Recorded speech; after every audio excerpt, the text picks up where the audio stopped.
अस्सलाम वालेकुम, मैं हूँ शाहजेब खानजादा। पंजाब और खैबर पख्तूनख्वा में इंतखाबात की तारीख से मुताल्लिक अज़ खुद नोटिस की समाअत आज मुकम्मल हो गई है। सुप्रीम कोर्ट का 5 रुकनी बेंच कल दिन 11 बजे फैसला सुनाएगा। 23 फरवरी से शुरू होने वाली समाअत कई ड्रामाई मोड़ लेने के बाद आज शाम मुकम्मल हो गई है। चीफ जस्टिस उमर अता बंदियाल ने जस्टिस एजाजुल अहसन, जस्टिस मज़ाहिर अली नकवी के नोट पर खुद नोटिस लिया था। दोनों जजेस ने 16 फरवरी को मुअत्तल CCPO लाहौर गुलाम महमूद डोगर का केस सुनते हुए पंजाब में वक्त पर इंतखाबात न होने पर तशवीश का इजहार किया था और मामला खुद नोटिस के लिए चीफ जस्टिस को भिजवा दिया था। चीफ जस्टिस ने नोटिस लेकर अपनी सरबराही में 9 रुकनी बेंच तश्कील दिया, जिसमें justice Ejazul Ahsan, justice Mansoor Ali Shah, justice Munib Akhtar, justice Yahya Afridi, justice Mazahar Naqvi, justice Jamal Mandokhail, justice Muhammad Ali Mazhar और जस्टिस अतर मिनल्लाह शामिल थे। 23 फरवरी को पहली समाअत हुई तो जस्टिस जमाल बंदूखेल ने खुद नोटिस लिए जाने पर तहफ़्फ़ुज़ात का इजहार किया और अदालत में अपना नोट पढ़ा। जस्टिस अतर मिनल्लाह और जस्टिस मंसूर अली शाह ने भी असेंबलियों की तहलील से मुतालिक सवालात उठाए, जिसके बाद समाअत 24 फरवरी तक मुलतवी कर दी गई। जुमे की समाअत में नून लीग पीपल्स पार्टी और JUI ने जस्टिस एजाजुल अहसन और जस्टिस मज़ाहिर नकवी पर तहफ़्फ़ुज़ात का इजहार कर दिया और उनकी बेंच से अलहदगी का मुतालबा कर दिया। 27 फरवरी यानी कल सुबह तक 23 फरवरी की समाअत का तहरीरी हुक्मनामा जारी नहीं किया गया था और कल सुबह तहरीरी हुक्मनामा आया तो उसमें justice Mansoor Ali Shah, justice Yahya Afridi, justice Jamal Mandokhail और जस्टिस अतर मिनल्लाह के इजाफी नोट्स शामिल थे, जिनमें समाअत के नकात और तरीक़ाकार पर तहफ़्फ़ुज़ात का इजहार किया गया था। कल दिन 12 बजे के बाद चीफ जस्टिस उमर अता बंदियाल ने कमरा अदालत में आकर बताया कि justice Ejazul Ahsan, justice Yahya Afridi, justice Mazahar Naqvi और जस्टिस अतर मिनल्लाह बेंच से अलग हो गए हैं और फिर 5 रुकनी बेंच ने मुकदमे की समाअत जारी रखी। गुज़िश्ता रोज़ पंजाब और खैबर पख्तूनख्वा के स्पीकर्स के वकील अली ज़फ़र ने अपने दलाइल मुकम्मल कर लिए थे, जिसके बाद आज दीगर फरीक़ैन ने दलाइल दिए।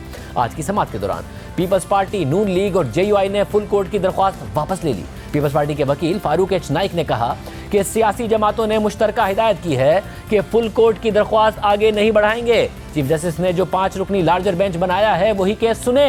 एक मरहले पर जस्टिस जमाल बंदूखेल ने रिमार्क्स देते हुए कहा कि कानून में तारीख देने का मामला वाज़ेह कर दिया जाता तो आज यहाँ ना खड़े होते कि कवानीन घंटों में बनाए गए, आज भी कानून बनाकर जिम्मेदारी दे देते। इस पर अटॉर्नी जनरल का कहना था कि आज की कानून साजी पर ताना मिलता है कि पार्लियामेंट नामुकम्मल है। इसके बाद एक मरहले पर जस्टिस मंसूर अली शाह ने फारूक नाइक से मुकालमा करते हुए कहा कि मेरे पंचायती दिमाग में आया कि हम बहुत देर से केस सुन रहे हैं, इलेक्शन की तारीख कुछ आप आगे कर लें, कुछ दूसरी तरफ वाले पीछे ले आएं, मामला हल करें। आप लोग सियासतदान हैं, हमसे बेहतर ये मामला जानते हैं। इसके बाद सुप्रीम कोर्ट ने इंतखाबात की तारीख के लिए सियासी जमातों को मुशावरत करने का हुक्म दे दिया। चीफ जस्टिस ने रिमार्क्स दिए कि सब अपने अपने लीडर को फ़ोन करें और हिदायत लें, हल निकल आएगा। इस दौरान अदालत ने फवाद चौधरी और शीरी मज़ारी को रोस्टरम पर बुला लिया। चीफ जस्टिस ने कहा कि आप अपनी लीडरशिप से मालूम करें कि वो बातचीत के लिए तैयार हैं या नहीं हैं। फवाद चौधरी का कहना था कि अगर एक बार 90 दिन से ऊपर इंतखाबात कराने की इजाज़त दी गई तो मुस्तकबिल में खराबी हो सकती है। हम पार्लियामेंट में जाकर तरमीम करने के लिए तैयार हैं। इंतखाबात की तारीख के लिए अदालत से फैसले की रिवायत बनाई गई तो मुस्तकबिल के लिए ठीक नहीं होगा। इस पर जस्टिस मंसूर अली शाह ने रिमार्क्स दिए कि बेफिक्र रहें, इसको रिवायत बनने नहीं देंगे। चीफ जस्टिस का रिमार्क्स में कहना था कि हुकूमत की नेक नियति पर कोई सवाल नहीं उठा रहे, लेकिन पहली बार ऐसी सूरत हाल है कि कंटेनर्स खड़े हैं लेकिन ज़र मुबादला नहीं है। समाअत में वक्फे के बाद पीपल्स पार्टी के वकील फारूक नाइक ने अदालत को बताया कि हमारी क़यादत का कहना है कि इंतखाबात की तारीख देना सियासी जमातों का काम नहीं है। नून लीग के वकील मंसूर अवान ने कहा कि मुशावरत के लिए मजीद वक्त दरकार है, अदालती कार्रवाई को आगे बढ़ाया जाए। फारूक नाइक ने चीफ जस्टिस से इस्तदा की कि अदालत हाई कोर्ट्स को 184(3) के तहत जल्द फैसला करने का कह सकती है। तो इस पर चीफ जस्टिस ने रिमार्क्स दिए कि आप उस वक्त ये बात कर रहे हैं जब पुलों के नीचे से पानी गुजर गया है। JUI के वकील कामरान मुर्तज़ा ने दलाइल में कहा कि इलेक्शन की तारीख देना गवर्नर का इख्तियार है, गवर्नर के अलावा किसी को तारीख देने का इख्तियार नहीं दिया जा सकता। ऐसा मुमकिन नहीं है कि 2 सूबों में साबका मरदमशुमारी पर इलेक्शन हो। ऐसा भी नहीं हो सकता कि एक सूबे में गवर्नर तारीख दे दे और दूसरे में तारीख ना दे। सदर पाकिस्तान के वकील सलमान अकरम राजा ने दलाइल के आगाज़ में बताया कि सदर मुमलिकत ने खैबर पख्तूनख्वा में इंतखाबात की तारीख की एडवाइस वापस लेने का फैसला कर लिया है। सलमान अकरम राजा ने अदालत में एतराफ़ किया कि सदर के पास खैबर पख्तूनख्वा में इंतखाबात की तारीख देने का इख्तियार नहीं था। ऐसा करके उन्होंने आईनी इख्तियार से तजावुज़ किया। इस पर जस्टिस मंसूर अली शाह ने सवाल किया कि क्या सदर ने तारीख का ऐलान करके हाई कोर्ट के फैसले की तौहीन नहीं की, तो सलमान अकरम राजा ने जवाब दिया कि सदर मुमलिकत हाई कोर्ट में फरीक नहीं थे। सदर को आर्टिकल 6 के तहत कार्रवाई की धमकियाँ दी जा रही हैं। काबीना ने सदर को कहा है कि आपके खिलाफ आर्टिकल 6 की कार्रवाई हो सकती है। इस पर जस्टिस जमाल बंदूखेल ने रिमार्क्स दिए कि जहां आर्टिकल 6 लगता है वहां तो लगाते नहीं है। नून लीग के वकील ने दलाइल देते हुए कहा कि किसी सियासी जमात का ये केस नहीं है कि आइन की खिलाफ वर्जी हुई है। एक आईनी अदालत ने इस मामले पर फैसला दे दिया है। सुप्रीम कोर्ट को अब देखना है कि आईनी अदालत ने जो फैसला दिया क्या वो 184(3) के तहत कलअदम किया जा सकता है। सूबाई इलेक्शंस की सूरत में कौमी असम्बली के इंतखाबात होंगे तो 2 मुस्तकिल सूबाई हुकूमतें होंगी। आइन की स्कीम में 224 का भी एक मकसद है कि कौमी असम्बली और सूबों में निगरां हुकूमतों के मातहत एक ही इंतखाबात हों। मुश्तरका मफादात काउंसिल की मंजूरी से मरदमशुमारी 30 अप्रैल को मुकम्मल होगी।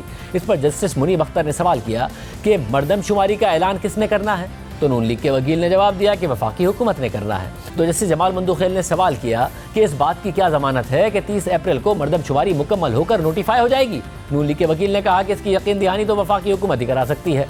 अटॉर्नी जनरल यहाँ मौजूद हैं।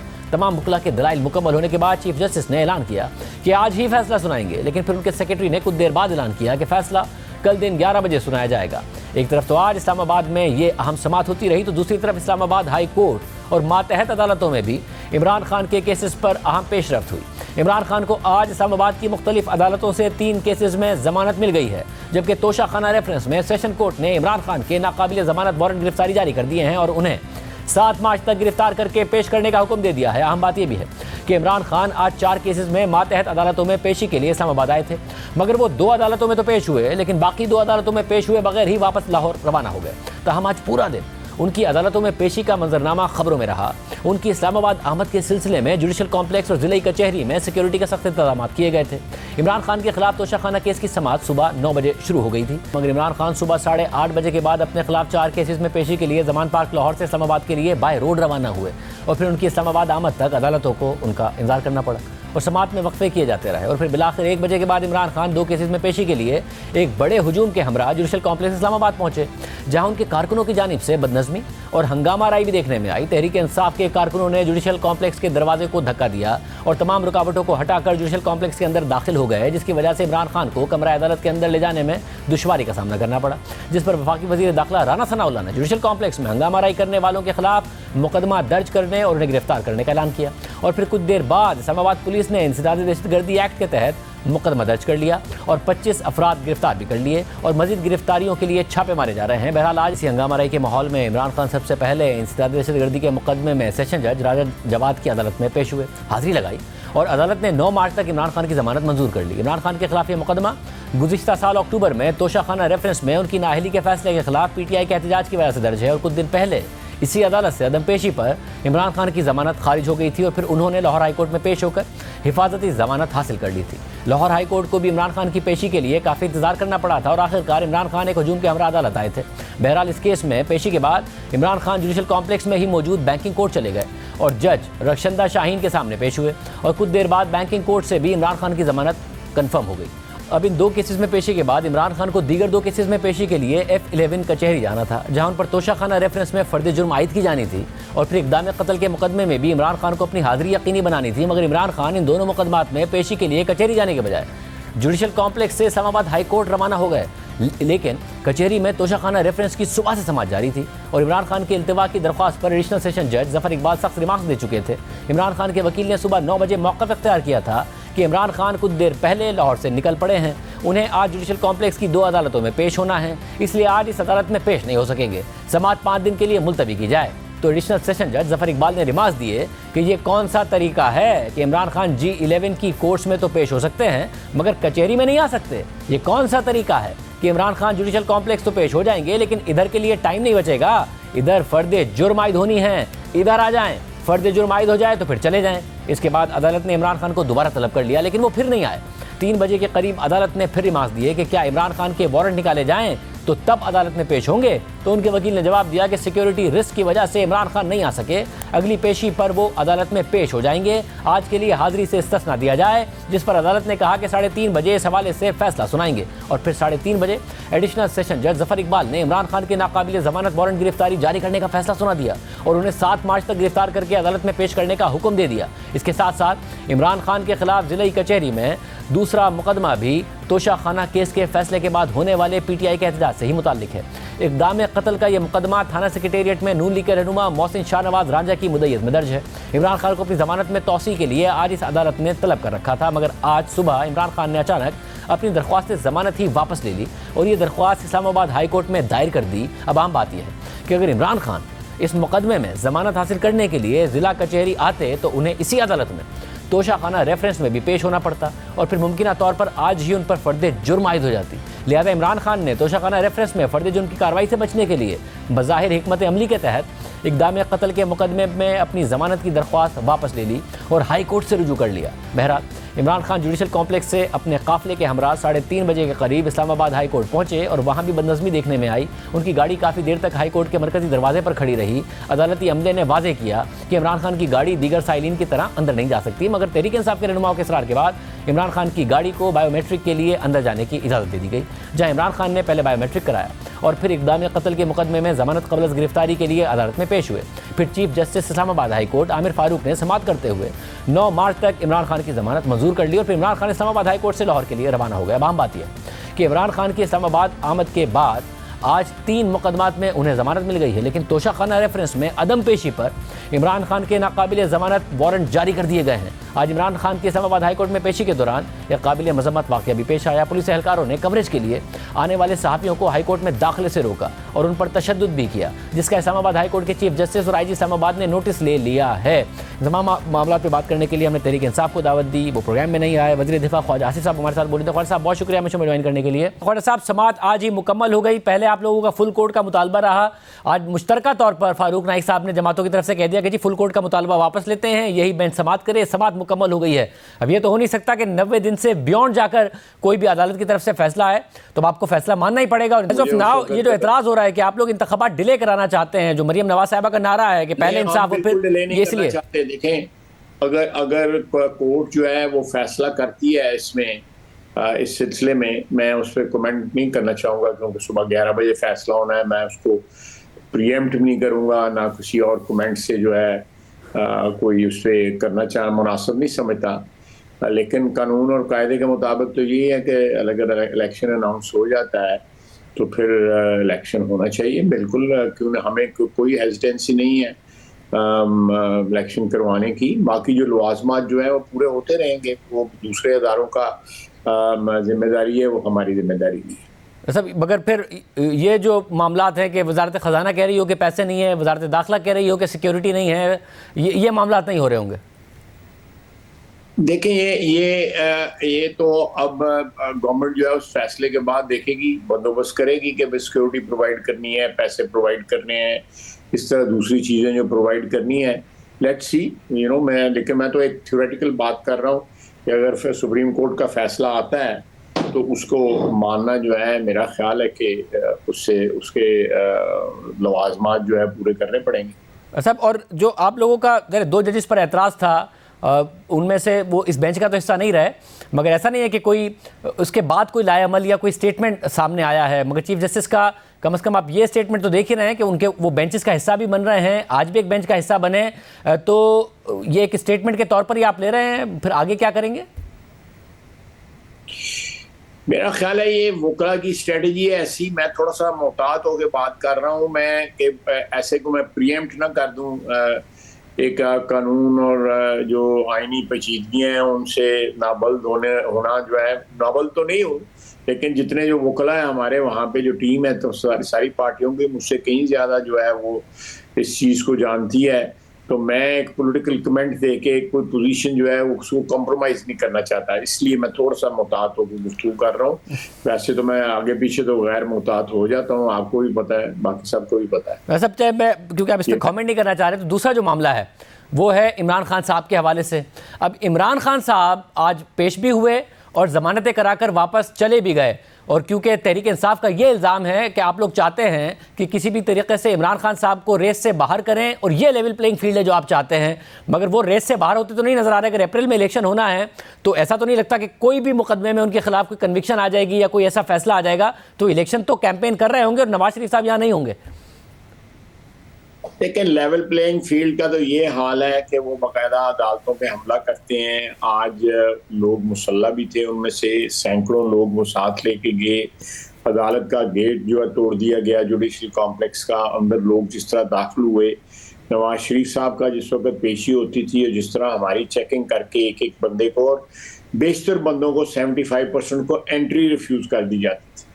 आज जो है जिस तरह एंट्री दी गई है, उससे पहले जिस तरह लाहौर हाई कोर्ट में हुआ है, उसके बाद जो आज जमान पाक में जो भी लोकल गवर्नमेंट है वहाँ पे उन्होंने कोई वहाँ पे ऑर्डर रिस्टोर करने की कोशिश की है, चीज़ें उठाने की कोशिश की है, उनको भी मारा गया है।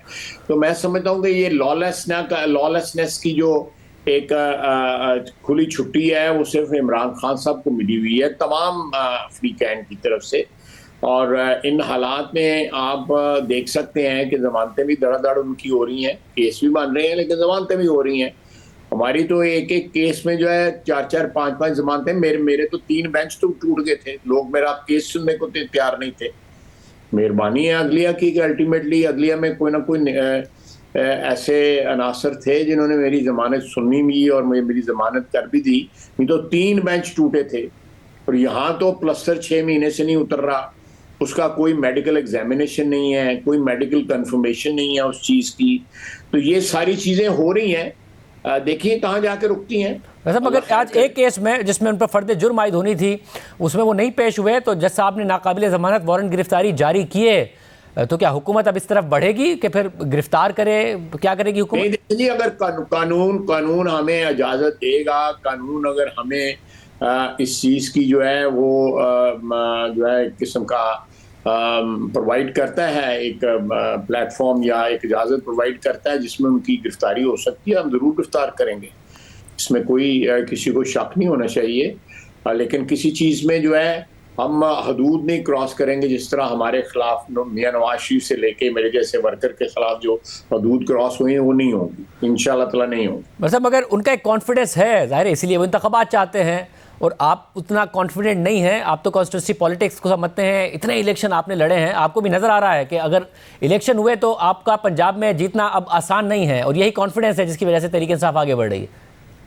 देखिए मेरा ख्याल है कि बड़ा पेशेंस वक्त होगा कि इस चीज़ को प्रेडिक्ट किया जा सके। इलेक्शन का आप देखें, कराची में उन्होंने 14 सीटें नेशनल असेंबली की जीती हुई थी, 23 प्रोविंशियल असेंबली की जीती हुई थी। बल्दियाती इंतखाबात में उनके साथ क्या हुआ है आप खुद विटनेस हो उसके। मैं तो कराची नहीं उस वक्त मौजूद था, लेकिन आपने इस पर प्रोग्राम भी किया था, क्या हाल हुआ है उनका। वैसे मगर पंजाब में जितने बाई इलेक्शन हुए हैं उसमें आपने देखा उन्होंने अच्छा परफॉर्म किया है।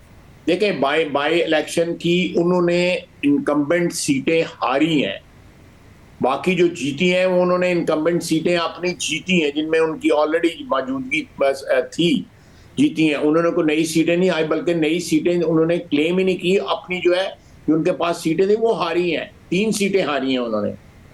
वैसे मगर पंजाब में भी राजनपुर अपनी सीट उन्होंने निकाली है, और अच्छा मार्जिन 51-52% वोट पड़ा है उनको, यानी कि 2018 का मेंटेन किया उन्होंने। बिल्कुल निकाली है। वहां पे पीटीआई वाला अनासर जो है कम है, वो अंसर कम है उसमें। वहां पे बेसिकली एक ट्राइबल है, ट्राइबल और फ्यूडल सोसाइटी है वहां पे चाहे पीटीआई हो या मुस्लिम लीग हो या पीपल्स पार्टी हो, वहाँ पे कोई आम आदमी या कोई आम शहरी जो है उसका जीतना महाल होता है। वो बड़े लोग जो है वहाँ पे जागीरदार जो है वो ही आपस में इलेक्शन लड़ते हैं। तो ख्वाजा साहब फिर अगर किक इन करती है इस वक्त कैंपेन और इलेक्शन बड़ा कम टाइम रह गया है, और इमरान खान साहब जाहिर है उन्हें आज 3 मुकदमात में बेल मिल गई है, तो आप नवाज शरीफ साहब के बगैर पंजाब में इलेक्शन लड़ पाएंगे और कम्पीट कर पाएंगे, या नवाज शरीफ साहब को आना ही पड़ेगा? नवाज शरीफ साहब जरूर वापस आएंगे। कल दोपहर को ये क्लैरिटी आ जाती है तो कल शाम को फिर प्रोग्राम कर लेंगे सारी, ताकि मेरे ज़हन में भी क्लैरिटी आ जाए, मैं भी खुल के बात कर सकूँ।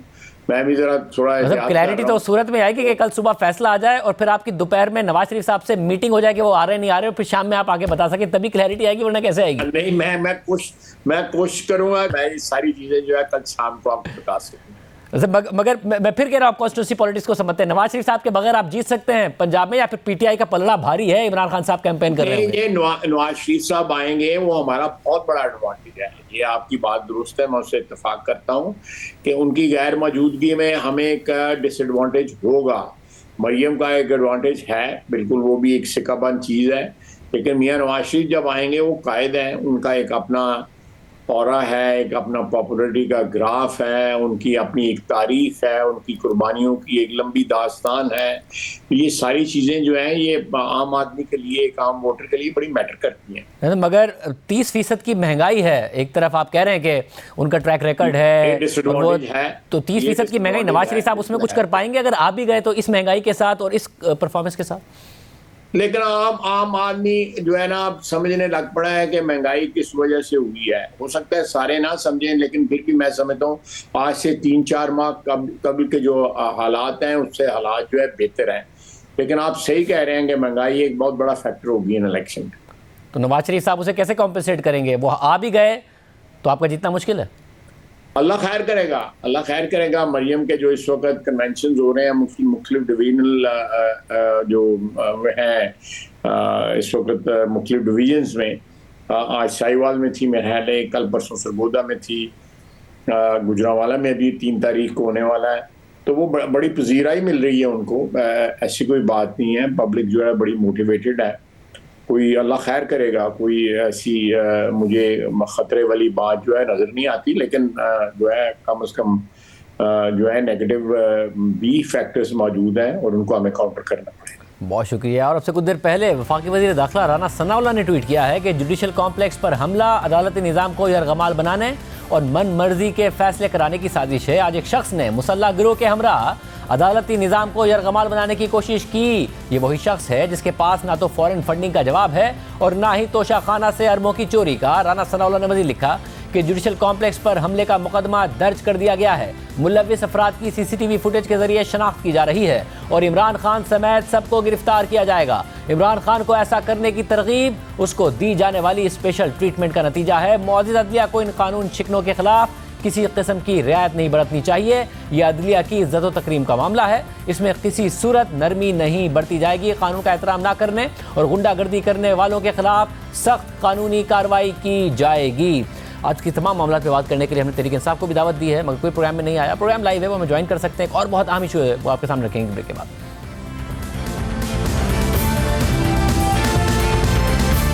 बेंचेस के बनने और उनकी तश्कील से मुताल्लिक पहले ही सुप्रीम कोर्ट के तरीक़ाकार पर सवालात उठ रहे थे, तनकीद की जा रही थी, मगर अब सुप्रीम कोर्ट के अंदर से भी आवाज़ें उठ रही हैं। आज सुप्रीम कोर्ट में एक अजीब पेशरफ सामने आई है।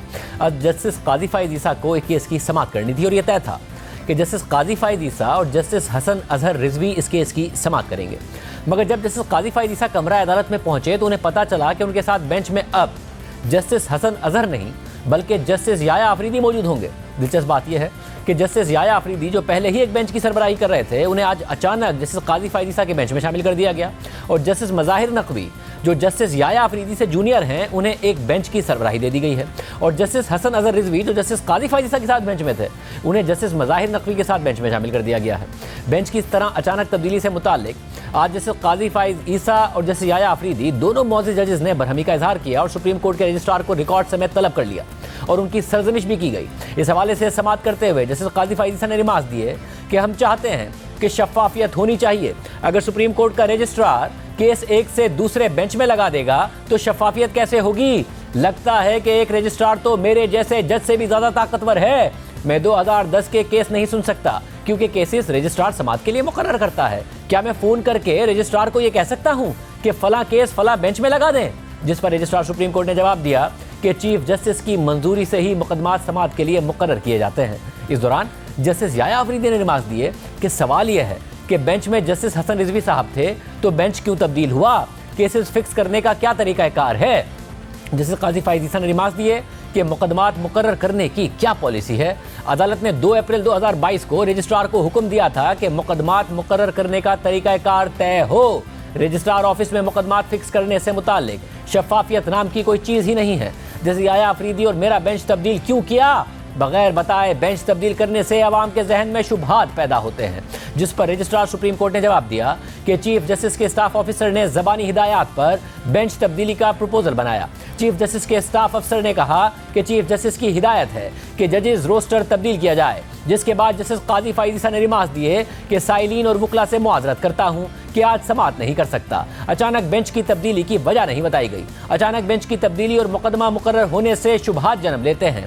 बेंच तब्दील करने की कानूनी वजूहात होनी चाहिए। कल को लोग कहेंगे कि मर्जी का बेंच बनाकर मर्जी का फैसला हुआ। अदलिया का वकार शफाफियत ना होने से कम होगा। शफाफियत का तकाजा है कि जो मुकदमा पहले दाखिल हुआ उसकी समाअत भी पहले हो। जैसे काजी फैज़ ने मजीद रिमार्क दिए कि आज की लिस्ट के मुताबिक 2021 और 2022 के मुकदमात लगाए गए, इस हकीकत के बावजूद कि इसी नोयत के मुकदमात पहले से ज़ेर इल्तवा हैं। जस्टिस हसन रिजवी को बेंच से हटाकर जस्टिस मज़ाहिर नकवी के बेंच में भिजवा दिया गया। क्या आज रोस्टर बन गया है कि मैं कल किस बेंच में बैठूंगा? मुझे इल्म नहीं है। हफ्तावार जजेस का रोस्टर कैसे तब्दील किया गया? जैसे याया अफरीदी ने रजिस्ट्रार सुप्रीम कोर्ट से सवाल किया कि क्या ये रोस्टर आपने नहीं चीफ जस्टिस साहब ने बनाया है, तो रजिस्ट्रार ने जवाब दिया कि हम इब्तिदाई रोस्टर बनाकर चीफ जस्टिस को भिजवाते हैं। जिस पर जस्टिस काजी फैज़ ने रिमार्क दिए कि सोच समझ कर बात करें। अवाम सुप्रीम कोर्ट के दरवाजे पर इंसाफ के लिए दस्तक देती है। मेरे कहने पर मेरे भाई का केस लगा दिया तो इंसाफ का आधा कत्ल तो आपने कर दिया। जिस पर रजिस्ट्रार ने जवाब दिया कि चीफ जस्टिस के स्टाफ अफसर ने ज़बानी कहा कि हिदायत है कि रोस्टर तब्दील कर दिया जाए। मुजव्विज़ा रोस्टर तब्दील करके चीफ जस्टिस से मंजूरी ली गई। जैसे काजी फैज़ ने रिमार्क दिए कि मंजूरी और फाइल दिखाएं जिस पर नोट बनाकर भिजवाया गया था। जिस पर रजिस्ट्रार ने जवाब दिया कि सर फाइल नहीं है, वो इसी तरह एक एक कागज़ बनाकर भिजवाते हैं। जैसे काजी फैज़ ने सवाल किया कि क्या बेंच की तश्कील और मुकदमात की फिक्सेशन चीफ जस्टिस की मुकम्मल सवाबदीद है? इंसाफ ना सिर्फ हो बल्कि होता नजर भी आना चाहिए। वजूहात बताए बगैर बेंच की तब्दीली अवाम में शुबहात को जन्म देती है। ऐसे अदलिया का वकार कम होता है और फिर अदलिया गैर जरूरी तनकीद का निशाना बनती है। बेंच को बगैर ठोस वजूहात के क्यों तब्दील किया गया? जिस पर रजिस्ट्रार ने जवाब देने की कोशिश करते हुए कहा कि दरअसल हमने, मगर जैसे काजी फैज़ ने रजिस्ट्रार को वहीं टोक दिया और रिमार्क दिए कि हम ना कहें, हम का लफ्ज़ तो बादशाह इस्तेमाल करते हैं। जिसके बाद जस्टिस काजी फैज़ ने हुक्म दिया कि बेंच तब्दीली का हुक्म वेबसाइट पर जारी किया जाए। मगर अब तक ऐसा कोई हुक्म सुप्रीम कोर्ट की वेबसाइट पर जारी नहीं हुआ है। लेकिन कल के लिए सुप्रीम कोर्ट ने जो नया रोस्टर जारी किया है, जैसे याया अफरीदी 2 मुख्तलिफ 3-3 रुकनी बेंचेस की सरबराही करेंगे। अहम बात यह है कि इस वक्त मुल्क में सबकी नज़रें सुप्रीम कोर्ट पर हैं, क्योंकि मुख्तलिफ सियासी मामलात इस वक्त सुप्रीम कोर्ट में हैं और सुप्रीम कोर्ट ही वो फाइनल अथॉरिटी है जो किसी भी किस्म के आईनी और कानूनी बहरान पर अपनी राय देती है और उसकी राय की पाबंदी सब पर लाजिम होती है। मगर इस वक्त सुप्रीम कोर्ट में ही तकसीम नजर आ रही है। पहले भी जजेस में अहम मामलात पर सिर्फ इख्तलाफ राय नहीं बल्कि इख्तलाफात की खबरें सामने आ चुकी हैं। इस हवाले से मजीद बात करेंगे पाकिस्तान बार काउंसिल की एग्जीक्यूटिव कमेटी के सरबराह हसन रजा पाशा साहब हमारे साथ। मुझे पाशा साहब बहुत शुक्रिया। जाहिर है बार्स भी सवालात उठाती रही, तनकीद होती रही है, मगर अब अदलिया के अंदर से आवाज़ें उठ रही हैं। आज जो मामला हुआ इस हवाले से क्या कहिएगा? देखें, कल जब 4 जजेस की कुर्सियां अचानक कोर्ट रूम से हटाई गई तो वहीं चे में गोइयाँ होनी शुरू हो गई कि ये क्या होने जा रहा है। बाद में जब मुअज़्ज़ज़ बेंच 5 रुकनी बेंच जो है वो बराजमान हुआ अपनी कुर्सियों पे आके, तो ऑनरेबल चीफ जस्टिस साहब ने स्टार्ट में ये फरमाया कि चारों जजेस ने आज ख़ुद रज़ाकाराना तौर पे ग्रेस शो करते हुए बेंच से इलादगी इख्तियार कर ली। उनमें से दो जजेस थे, वो थे जिन्होंने नोट पुटअप किया था सुओ मोटो एक्शन लेने का, और दूसरे जो 2 थे उन्होंने भी चूँकि अपनी राय का इज़हार कर दिया था, बल्कि याया अफरीदी साहब तो एक स्टेप आगे चले गए थे, उन्होंने तीनों पिटीशंस डिसमिसल का ऑर्डर कर दिया था। तो चूँकि दोनों जजेस साहबान का ये था कि उन्होंने भी ग्रेस शो किया और वो आज खुद इलादा हुए हैं, लेकिन जब और मैटर रेफ़र कर दिया गया था चीफ जस्टिस साहब के पास, जिन्होंने फिर उन्हीं 5 मेंबर बेंच पे इन्हिसार किया जो बाकी रह गए थे। तो ऐसा लग रहा था कि शायद रज़ाकाराना तौर पे, लेकिन आज की जो सूरत हाल है उससे नज़र आ रहा है कि याया अफरीदी साहब को और अतर मिनल्ला साहब को वो कॉन्स्टिट्यूशन ऑफ न्यू बेंच उस वक्त इन्होंने ख़ुद नहीं रखा, शायद वो रज़ाकाराना तौर पे उन्होंने माजरत ना की हो। मतलब यानी जो आज हुआ और फिर जो कल हुआ, आप ये कह रहे हैं मुबैना तौर पर वो याया अफरीदी साहब ने जो अपने नोट पे इख्तलाफ किया ये उसकी वजह से हुआ? अगर आपने वो नोट पढ़ा हो, इख्तलाफी नोट जो उनका था, तो उसमें भी उन्होंने ये कहा था याया अफरीदी साहब ने कि अगर मुझे रखना चाहें तो ठीक है, नहीं रखना चाहें तो भी। तो इट मीन्स कि वो उस वक्त उन्होंने विलिंगनेस नहीं शो की थी कि वो बेंच का हिस्सा नहीं बनना चाहते। और सब अब ज़ाहिर इस सूरत हाल का कोई ना कोई हल तो बड़ा लाजमी है कि चीफ जस्टिस के जो सू मोटो का इख्तियार है उस पर इख्तलाफात हैं, बेंच की तश्कील पर इख्तलाफात हैं। पहले बाहर से बार काउंसिल की तरफ से या वकला की तरफ से तनकीद होती थी, अब अंदर से हो रही है। हल क्या है? किस लाएमल के तहत चीज़ें हल हों? ये देखें, यही बात हम डे वन से कर रहे हैं कि कॉन्स्टिट्यूशन ऑफ बेंचेस का जो प्रेरोगेटिव है रूल्स के मुताबिक वो ऑनरेबल चीफ जस्टिस साहब के पास है। और अभी ये जो बेंचेस की तश्कील हुई है इस पे भी जजेस में एक वाज़े तौर पे तफरीक नज़र आ रही है और वो कोई सूरत हाल सुप्रीम कोर्ट के अंदर कोई कंफर्टेबल नहीं है।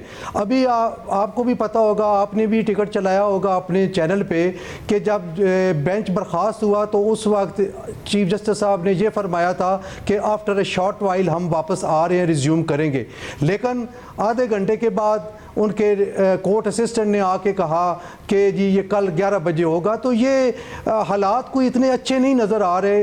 हो सकता यहाँ, हालांकि यहाँ पे बड़े खुशगवार अंदाज में ये सारी प्रोसीडिंग्स हुई 5 रुकनी बेंच के अंदर और काफ़ी अच्छा माहौल रहा है। कोई तलखी किसी जानब से नहीं आई, ना ही वकला की तरफ से, ना पार्टीज़ की तरफ से और ना ही बेंच की तरफ से। लेकिन जो बाकी बेंचेस में एक अनरेस्ट नज़र आया उसका यकीनन उसका असर इस पे भी लगता है कि पड़ेगा। मुझे ये भी बताइएगा, जब मुबैना ऑडियोज़ आई तो ज़ाहिर बार काउंसिल्स की तरफ से मुतालबा किया गया, आप लोगों की तरफ से रेफरेंस जैसे नकवी के खिलाफ फाइल करने की बात की गई। तहरीक इंसाफ ने भी मुतालबा किया कि कम अज़ कम सुप्रीम कोर्ट का इस हवाले से रिस्पॉन्स आना चाहिए।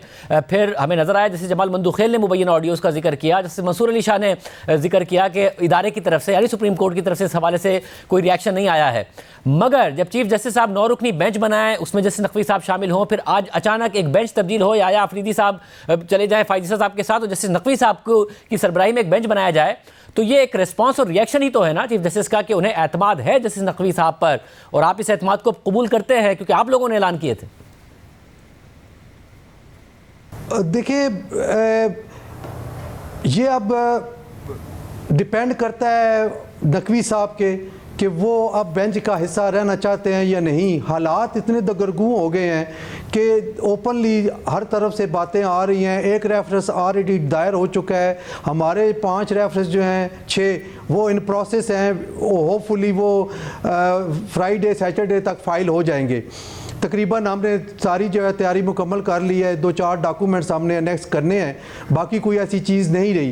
तो उसके बाद इफ्तिखार मोहम्मद चौधरी साहब का रेफरेंस आपको याद होगा कि उसमें बार एसोसिएशन का मौक़िफ़ एक अलग था और वो ये था कि जी कि वो रेफरेंस बेशक रहे लेकिन वो बेंच का हिस्सा रह सकते हैं, लेकिन बेंच का हिस्सा वो उस वक्त तक नहीं बने जब तक फुल कोर्ट का फैसला नहीं आया उनकी फेवर में। तो इसी तरह दूसरी तरफ देखें, शौकत अजीज़ सदीकी साहब जो इस्लामाबाद हाई कोर्ट के जज थे, उनके खिलाफ भी जब रेफरेंस आया तो उसके बाद उन्होंने बैठना छोड़ दिया था। तो ये सारी चीज़ें देखनी पड़ेगी। जो रवायात हैं वो भी बहरहाल मुकद्दम होती हैं, उनको हरफ़े नज़र नहीं किया जा सकता। बहुत शुक्रिया। मईशत के हवाले से मज़ीद बुरी खबरें आई हैं, उस पर बात करेंगे एक ब्रेक के बाद। हुकूमत हर हफ्ते दावा करती है कि IMF के साथ स्टाफ लेवल मुआहिदा हो जाएगा और फिर मुआहिदा नहीं होता और गैर यकीनी की सूरत हाल बढ़ती जाती है। सितंबर में वज़ीर ख़जाना बदलने के बाद पहले IMF मुआहिदे में तय की गई शराइत पूरी ना करने, फिर IMF को आई डोंट केयर कहने और फिर अपनी ही बात से यू टर्न लेने और IMF की शराइत मानने के 4 महीने के अरसे में मईशत को बेपनाह नुकसान हो चुका है। और अब सूरत हाल ये है कि हुकूमत IMF की शराइत पूरी करने के लिए मिनी बजट में नए टैक्स लगाती है, बिजली और गैस की कीमतों में इजाफा करती है, फिर जल्द स्टाफ लेवल मुआहिदा होने का दावा करती है, मगर फिर मुआहिदा नहीं होता और IMF की मज़ीद डिमांड्स सामने आ जाती हैं। मगर इस सब में मुल्क के ज़र मुबादला के ज़खायर और क्रेडिट रेटिंग्स मुसलसल गिर रही हैं और आज मूडीज़ ने पाकिस्तान की रेटिंग्स मज़ीद डाउनग्रेड करके CAA3 कर दी है और डिफ़ॉल्ट के ख़तरे का बता दिया है और यह पाकिस्तान की तारीख की कम तरीन रेटिंग है। मगर इसके साथ ही पाकिस्तानी मईशत का आउटलुक मुस्तहकम कर दिया है। मूडीज़ के मुताबिक रेटिंग डाउनग्रेड की वजह पाकिस्तान के ज़र मुबादला की नाजुक सूरत हाल है, क्योंकि पाकिस्तान के पास अपनी फौरी दरामदाद और कर्ज़ों की अदायगी के लिए भी ज़र मुबादला के ज़खायर नहीं बचे हैं। मूडीज़ के मुताबिक हालांकि हुकूमत पाकिस्तान ने IMF की शराइत पूरी करने के लिए कुछ टैक्स इक़दाम किए हैं और IMF से किस्त मिलने के बाद पाकिस्तान की फौरी ज़रूरियात पूरी होने में मदद मिलेगी, मगर पाकिस्तान में कमज़ोर गवर्नेंस और बुलंद सोशल रिस्क इस बात में एक बड़ी रुकावट है कि पाकिस्तान तसलसल से ऐसे इक़दाम उठाए और पॉलिसीज़ अपनाए कि जिससे मुस्तकिल बुनियादों पर बैलेंस ऑफ पेमेंट का मसला ख़त्म हो जाए। मूडीज़ के मुताबिक IMF से अगली किस्त मिलने और उससे मुंसलिक मजीद फाइनेंसिंग मिलने से पाकिस्तान का फौरी डिफ़ॉल्ट रिस्क कम हो जाएगा। मगर बैलेंस ऑफ पेमेंट की इस नाजुक सूरत हाल में डिफॉल्ट से बचने के लिए दरकार फाइनेंसिंग वक्त पर ना मिलने का खतरा भी मौजूद है। इसके अलावा जून 2023 में मौजूदा IMF प्रोग्राम खत्म होने के बाद भी पाकिस्तान के पास अपनी बैरूनी अदायगियों की जरूरियात पूरी करने के लिए कोई वाज़ेह प्लान मौजूद नहीं है। मूडीज के मुताबिक पाकिस्तान को जून 2023 तक अपनी बैरूनी अदायगियों के लिए $11 अरब दरकार हैं और पाकिस्तान IMF प्रोग्राम की बहाली के साथ इस साल की बैरूनी फाइनेंसिंग की जरूरियात तो पूरी करता नजर आता है, मगर अगले माली साल की सूरत हाल नाजुक नजर आती है, क्योंकि जून के बाद शुरू होने वाले अगले माली साल के लिए पाकिस्तान को 35 से 36 अरब डॉलर दरकार होंगे, जिसमें से 25 से 26 अरब डॉलर की बैरूनी कर्जे की अदायगियां और 10 अरब डॉलर का करंट अकाउंट खसारा शामिल है। मगर इन बैरूनी अदायगियों के लिए पाकिस्तान के पास बैरूनी फाइनेंसिंग के इंतजाम के हवाले से गैर यकीनी है, क्योंकि ये वाज़ेह नहीं है कि पाकिस्तान एक और IMF प्रोग्राम में जाएगा या नहीं जाएगा, और अगर जाएगा तो मुज़ाकरात में कितना वक्त लगेगा और क्या क्या शराइत पूरी करनी होंगी। और अगर जून 2023 के बाद पाकिस्तान एक और IMF प्रोग्राम में ना गया तो पाकिस्तान के लिए बैनुल-अक़वामी इदारों और दोस्त ममालिक से फाइनेंसिंग का इंतजाम करना मुमकिन नज़र नहीं आता। मूडीज़ के मुताबिक कमज़ोर गवर्नेंस और सोशल रिस्क हुकूमत की जानिब से मज़ीद रिफॉर्म्स की राह में एक बड़ी रुकावट है। पाकिस्तान में महंगाई बहुत ज़्यादा है। खाने पीने की अशिया की महंगाई 43% पर पहुंच चुकी है। एनर्जी सब्सिडीज़ ख़त्म करने की सूरत में महंगाई में मज़ीद इजाफा हो जाएगा और इस सूरत हाल में हुकूमत के लिए मज़ीद टैक्स आमदनी बढ़ाना या खर्चे कम करना मुआशरती और सियासी लिहाज से एक बहुत बड़ा चैलेंज होगा। दूसरी तरफ पाकिस्तान का कर्जा इतना बढ़ गया है कि हुकूमत के पास इसकी अदायगी की इस्तात बहुत कमज़ोर है और इस माली साल में हुकूमत अपनी टोटल आमदनी का 50% तो सिर्फ सूद की अदायगियों में ही दे देगी, जिससे मुल्क की आवाम की ज़रूरियात पूरी करने के लिए पैसे ही नहीं बचेंगे। ये वो ख़तरनाक सूरत हाल है जिसका मूडीज़ के मुताबिक पाकिस्तानी मईशत को सामना है, इसलिए तारीख की कम तरीन सतह पर पाकिस्तान की रेटिंग कर दी गई है। दूसरी तरफ पाकिस्तानी अवाम को तारीख की बुलंद तरीन महंगाई का सामना है। फरवरी में महंगाई 30% और अगले महीने मार्च में इससे भी ऊपर जाने का इम्कान है। इस्माइल इकबाल सिक्योरिटीज़ की रिपोर्ट के मुताबिक 1975 में पाकिस्तान की महंगाई 29.3% रही थी और इस साल फरवरी में 29.6% महंगाई रहेगी, जिससे 50 साल पुराना रिकॉर्ड टूट जाएगा, मगर फिर भी अगले महीने मार्च में एक नया रिकॉर्ड बन जाएगा और महंगाई 33.6% तक पहुंच जाएगी। हुकूमत IMF की शराइत पूरी करने के लिए 300 यूनिट से कम बिजली इस्तेमाल करने वालों से ₹14.25 फी यूनिट तक की अगले 8 माह में तकसीम करके फ्यूल कॉस्ट रिकवर करेगी, जबकि 300 यूनिट से ऊपर के सारिफीन पर ₹3.82 फी यूनिट का इजाफी सरचार्ज भी लगाएगी। दूसरी तरफ IMF की एक और शर्त शरह सूद में इजाफे की थी, क्योंकि महंगाई 30% की सतह पर पहुंच गई है। स्टेट बैंक ने शरह सूद 17% पर रखी है, मगर गुज़िश्ता टी बिल्स ऑक्शन में हुकूमत को 20% तक की शरह सूद पर जाकर कर्ज मिला। 6 माह का Karachi inter bank offer rate भी 20% पर पहुंच चुका है। इसलिए स्टेट बैंक ने 16 मार्च को होने वाली मॉनेटरी पॉलिसी इजलास को अब 2 मार्च को ही तलब कर लिया है और मार्केट में 2 से 3% शरह सूद में इजाफे की तवक्को की जा रही है। यानी शरह सूद भी तारीख की बुलंद तरीन सतह पर जा सकती है, यानी तारीख की बदतरीन रेटिंग्स, बदतरीन महंगाई और बुलंद तरीन शरह सूद, और उस पर भी डिफ़ॉल्ट का ख़तरा। देखते हैं कि IMF अब मान जाएगा या मज़ीद शराइत लगाएगा। इजाज़त दीजिए, अल्लाह हाफ़िज़।